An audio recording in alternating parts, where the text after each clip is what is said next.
Thank you. This is Senate Appropriations. We're back alive and we're taking testimony from Judiciary. We have Scott Griffith and Greg Mosley, two familiar faces, to present the budget summary. Some of us have had quite a bit of discussion. Certainly court security has been one of the top areas, and I notice you have a slide here. Senator Sears has the your section of the budget, and so he's pretty familiar because he's had that for many years. He may be a slow learner, but I think he's got it down pat by now. Yeah, that's what my kindergarten teacher said. Yeah. And It only took me 30 years to learn to do shit. well, you've been having a lot of time. So we were working from this summary, and we want to maximize the time because Senator Sears has to leave at 3:30. So we appreciate your coming in, and if you want to give us the high points. Obviously, some of the slides are maybe areas that we already pretty converse in. It's just good reference material, and what you see as the biggest challenges. Also give us an update on how things are looking relative to the reopening of the courts. Also the implementation of the Odyssey system, which has been a topic of concern and of discussion here. And also the question was raised, do we have a summary of how you have spent the money that we've already appropriated to get the courts reopened? I know Hvac is still a issue, and that has there's some money, 600,000 that's been appropriated, then over 5.5 million that would be contingent. So those are the kinds of things we'd like you to focus on in the time that you have, as opposed to I don't mean it in a disparaging way, but sometimes people want to read the slides to us, and we can read. Yes, it's a good way of. Most of us. Yeah, most of us. And so it's a chance for you to, in a more interactive way, to tell us what your budgetary pressures are, how things are going, what your challenges are, and give us an update on some of those areas that have been a topic of testimony and concern, say, over the last couple of years. So thank you, Scott and Greg. I don't know who's going to start, but I'll leave it up to you.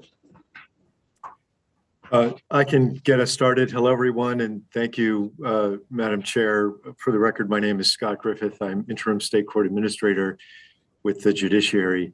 And I'm sorry we couldn't honor your request to join you a little bit earlier, but commitments and other legislative committees kept us from being able to jump on when we got the invitation. Apologies for that. And we completely understand. In fact, our opening question to the committee was, how would you like to proceed? But we don't have to ask the question because I think you've told us. What we tried to do in the slides is to concentrate the material and the content in a way that laid it out in order, the things that are top of mind for us. But we will get right to it, Senator Kitchell and other members. Let me just begin by saying that I do want to make reference to one of the bullets we have in the slide, just for framing purposes. Stabilizing operations and sustaining improvements is really the frame or the context in which we offer the summary to the committee. It's been said by folks in courts that the pandemic was not the disruption that state courts wanted, but it was the disruption that they needed. And in our case, what it did is it accelerated work that we were doing or that we needed to do, particularly in the area of technology and access to justice. And we can talk a little bit about technology first, because Senator Kitchell, I heard you make specific reference to Odyssey. And let me just mention, and I'm sure you all remember Pat Gable and probably Judge Grierson saying this during the time that you spent with them last year, but the courts never closed. Of course, we've had buildings in which we've needed to limit in-person access, but the courts didn't close. Nonetheless, it's obviously important and relevant to talk about reopening in the sense of being able to offer the full range of services that are typically offered in the courts. With respect to Odyssey, we turned the corner last year from rollout to implementation. And so now our focus is on making sure that not only our staff, but our partners are trained and they're getting their questions answered. And we've been working hard to do that. We'll talk a little bit more about it in a couple of minutes, but we are using a good bit of the pandemic recovery and response funds that we got from the legislature last year to hire limited service staff to work in our courts. And a big part of that effort is not only recruitment, but it's also training. And training on Odyssey, training on Odyssey is something we spend a lot of time doing, not only to new staff, but to existing staff. And starting in the fall, beginning last fall rather, we instituted a series of monthly Odyssey training for judges. We've also done very intentional outreach to our partners, whether it be the VBA or the state's attorneys or the Office of the Defender General, to make sure that we are meeting them where they are with respect to their use of Odyssey and identifying and working through the pain points or the questions or the difficulties that they may be having. We're also very alert to the plans that the state's attorneys and the Defender General's office have to make investments in their own upgrades of their own case management systems. It's not only me, but other people within the judiciary who are making themselves available to ensure that we're getting it right to the extent that we can. If there are specific questions with respect to Odyssey, its use, or responding to any particular concerns or questions you have, we'll certainly want to do that. I know what I've offered just now is a bit general, but hopefully that is responsive, at least initially, to your question, Senator Kitchell.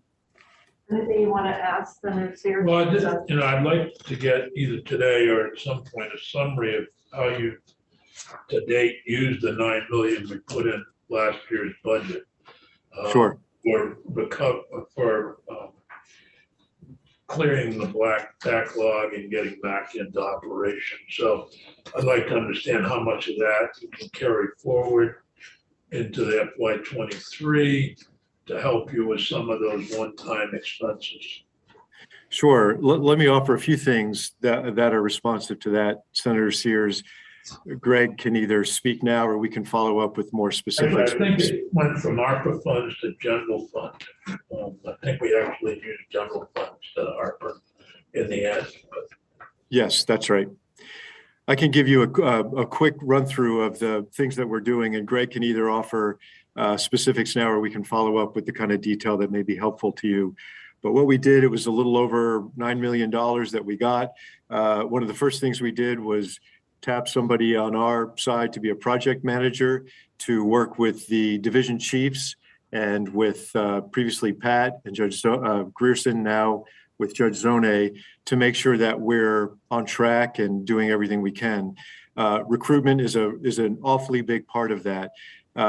Between the beginning of August, when our recruitment effort began in earnest, and for the 6 months that followed, we were able to bring on board about 7 people per week to work in limited service positions, principally as docket clerks, but not only as docket clerks. We also used those funds to hire limited service people to work in our information technology section, what we're now calling the Technology Services Center on our help desk, but also to work in our Access and Resource Center. All of those, as I said, are limited service positions. With respect to the backlog, the docket clerks are an awfully important part of that. They're the engine of what we're doing. Training isn't quick because it's not just training people as to judiciary procedures, but as we talked about a few minutes ago, training on Odyssey is an essential part of that. There are a couple of slides in the materials that make reference to pending cases and backlogs, but I can provide some detail if you'd like, and if now's the right time to do that. Yes. Okay, right. What we typically do when we're talking about our case flow and our case backlogs is we report on metrics that I think many of you are familiar with. It's the age of our active pending cases, the time it takes for cases to be disposed, and something called we call a clearance rate, which is the ratio of incoming to outgoing cases. There's a caveat in some of the numbers that I'll share with you here in a moment with respect to the quality of the data. Our margin of error that we're dealing with this year is a little bit higher than it has been in past years. That's due to a couple of things. One is anytime you convert data from a legacy system like we did with VTADS to Odyssey, you're going to have some cleanup that you have to do, and we're in the process of doing that. Training issues are really significant, and we've got to make sure that that all of our Odyssey users are being consistent with respect to the way that they're classifying cases and case activity. And I can give a real specific example of that impacts our ability to report on the metrics I talked about a moment ago. If the status of a case is not reported accurately or timely, we may record it as open and active when in fact it's inactive. So you've probably heard in prior years' testimony, one of the things we do when we're talking about pending cases on the criminal side, for example, is we consider a case inactive if the defendant has absconded and we don't know where they are. There's nothing the court can do to move the case along. So being able to isolate those cases, regardless of the docket, that are inactive is really important to be able to come up with a precise measure of backlog. But what I can tell you that relative to June 2019, which is the last date of a fiscal year that was not impacted by COVID, our pending caseloads, our backlog, if you will, is higher in all of our dockets and significantly higher in some. And Senator Sears, I think you and other members of the Judiciary Committee heard Judge Zone testify to this a few weeks back. We're estimating that for in the criminal docket, in our felony cases, our pending cases are about 60% higher now than they were in June of 19. For our major civil cases, it's about a third higher. And then in our family docket, about 50 to 90% higher, depending on the caseload.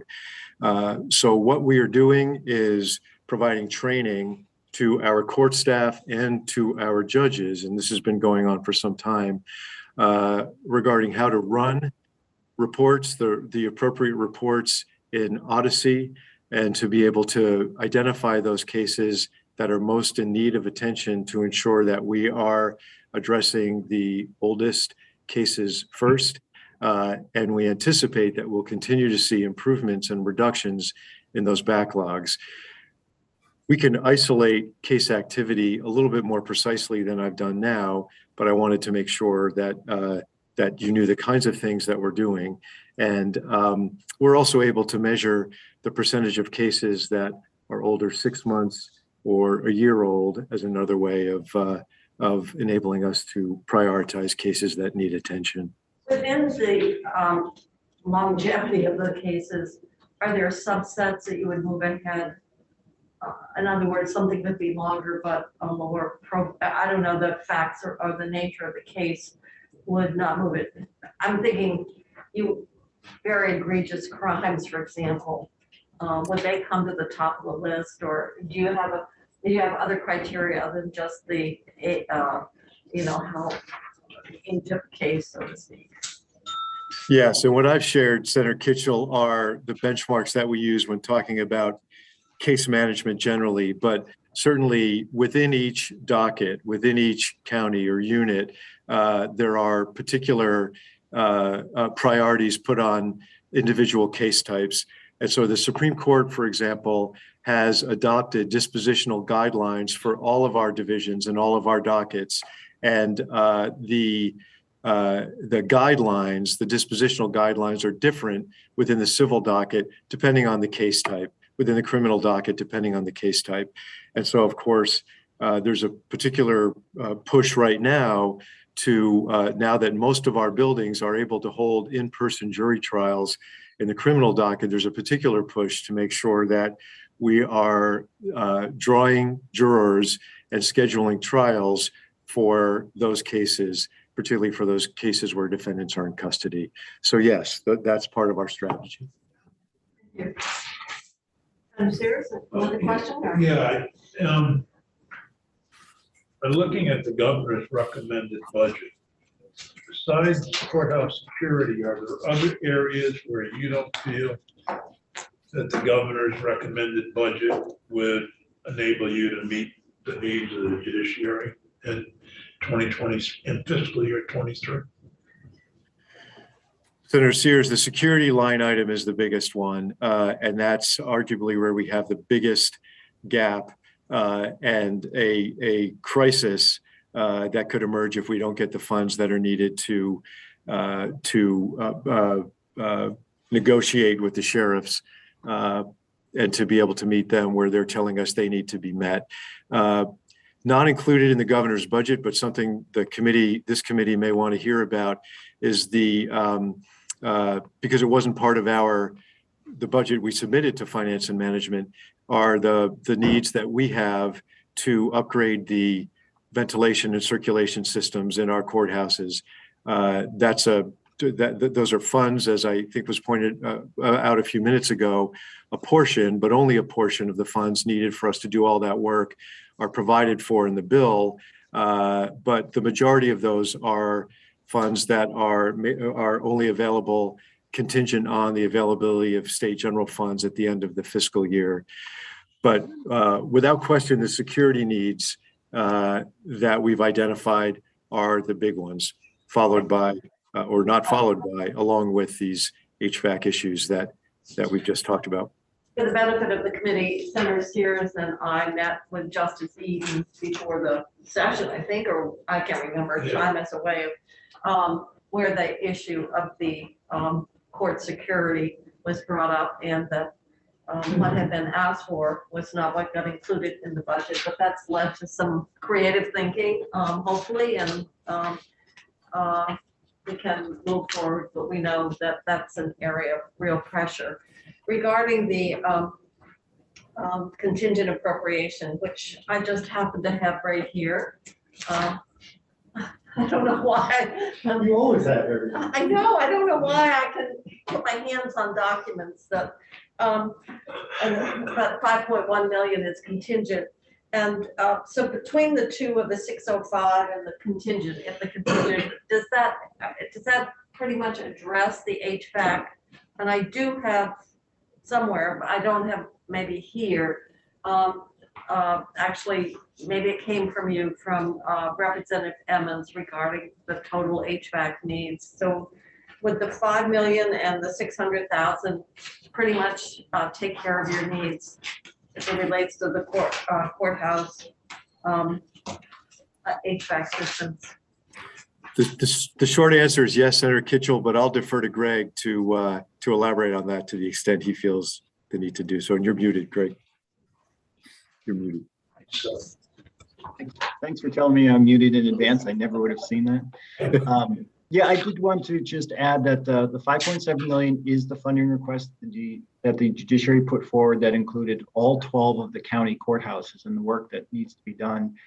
We have had some conversations with Grand Isle. They've been asking to include the other part of the county building, which is the annex building next door. And we are currently looking at re-estimating for that courthouse. Okay. well, that should come out of the transportation zone. Or capital bill. Or the capital bill? Yeah. Okay. Grand Isle. All right, that's a good question. Any other questions? No, actually, I think my main concern is security, and reviewing the ability to contract with one entity, we hope, rather than 12, Mhm. and the ability to have at least one certified law enforcement officer in every courthouse, whether you work out some other arrangements with sheriffs or whoever. But the lack of having a certified law enforcement officer is actually dangerous. Well, I know court hearings have started because my sister got drawn for the jury and spent 12 hours and. Joe told us she was on the jury that he was at. Yeah, Friday. Senator Benning was the public defender and he won. So, but we know Grand Isle is still, I guess, and maybe Essex County, is that another one that have they reopened for jury trials yet? Senator No, Essex, I think. And Essex? Open? No, I don't know. I don't think so. We have 7 courthouses right now that we are referring to as limited access, which means that people can go into the building to conduct business at the clerk window, but there are no in-person proceedings going on, and it's based on the lack of ventilation. Essex County is one of those buildings that is not yet having in-person proceedings. But there's nobody who lives there. Oh. Senator Starr. Well, Lucy, it's closed, right? Yeah, I think it's. I bet Lucy still getting this thing. That's my right arm on well, that. that's a different part of the budget, Bobby, but we could look at that in the state's attorney's budget. Line item veto. Other questions? I had one other question. We had put money in just short term to help with the furor that we had, and that was the Tyler, the filing fees. Yeah. And that was only time limited, and we're through that now. I haven't heard much. Have you, Senator Sears? So no news is good news. I don't know if that's necessarily true, but we haven't heard anything of recent. Nor have we, or nor have I, Senator Kitchell. So I think you may be right in your assessment. Good, that would be nice. They need 1.2 million. They need 750,000 more, I think, for security. But they needed 1.5, and the governor gave them half. Actually, now they need 2. They need 2. 2 to get to $50 an hour. Says here courthouse security needs 1.25 million. Well, that's more than the governor. So that's the governor Yeah. gave Have to get it up to the 2. Oh, Governor so, gave 7. gee, when we met with Justice Eaton, it was 1.5. Now it's 2. the hourly rate. The hourly rate that the sheriff would agree to went from 45 I to see. 50. Better pass the bill quick. Better. Yeah, it'll be 55 next month. But I think, hopefully we can use a lot of those state paid deputies. And my understanding is some of them are already doing courthouse security. So some Yeah. sheriffs have already been doing that. I can report that the state paid deputies in Addison, Windsor, Wyndham, and Chittenden are all have some presence in the local courthouse. The Chittenden state paid deputies have been going up to Grand Isle and helping out there as well. Grand Isle is open. Grand Isle is open 5 days a week. Okay, But not for juries. but not for jury. And by the way, somebody needs to snag the 2 deputies from Bennington County that the sheriff gave up. The 2 state paid deputies, the sheriff said he no longer needed. But you could need them for court security. Well, I know, I'm just suggesting that maybe you want to talk with Sheriff Anderson about how they're gonna, or John Campbell about how they're gonna use those 2. Yeah, We'll do that. It's are there. Yeah, the positions They're are just there. not filled. Well, I think they're filled, he just given them back. That's a sheriff from Tennessee or something. Allegedly. Other questions around the budget here? Thank you. We just confirmed a lot of judges, 6. Yep. And yes, That's the only thing I was disappointed Friday at. You missed I them. missed the vote Oh, on, yeah. although I did vote for them. Otherwise, we'll let you, anything else that we haven't, as I say, See ya. are there questions that we haven't asked that you wouldn't like us to ask, but we should know? No, I do want to make sure, and I think this was addressed. I think it was Senator Starr who asked about whether it's 1.25 or 2 million for the sheriffs. And I think, I hope he had his question answered. The only other thing You told I'd me mentioned- there was 500,000 is all you needed for them. For security, yeah, it's been a moving target. Hopefully the chronology that we laid out in the summary makes clear how it is the number got to what it is. And I do think it's on your radar.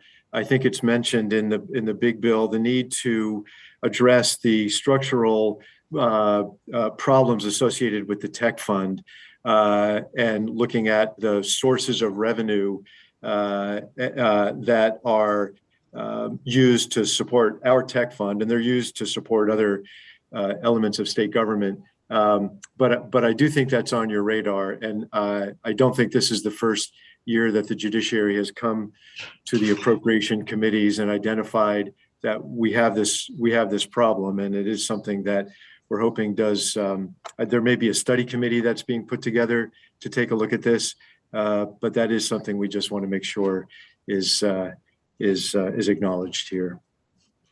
All right. Other questions? Otherwise, thank you very much.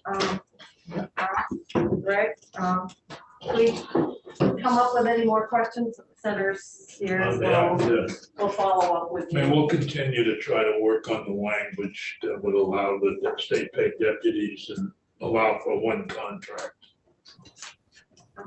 Well, we're available should you want to speak further about it. Thank you for your time.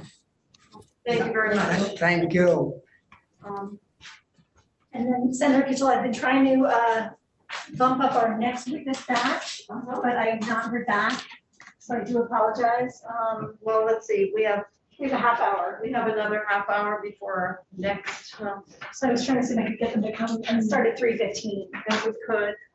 We haven't really taken a break, A real official. a real official break. So why don't we take a 15-minute break and come back? That'd be great. And if we have witnesses and we're waiting for Council on the Arts, Humanities, Historical Society, and the Symphony to finish out. My So apologies to them, but I'm gonna leave.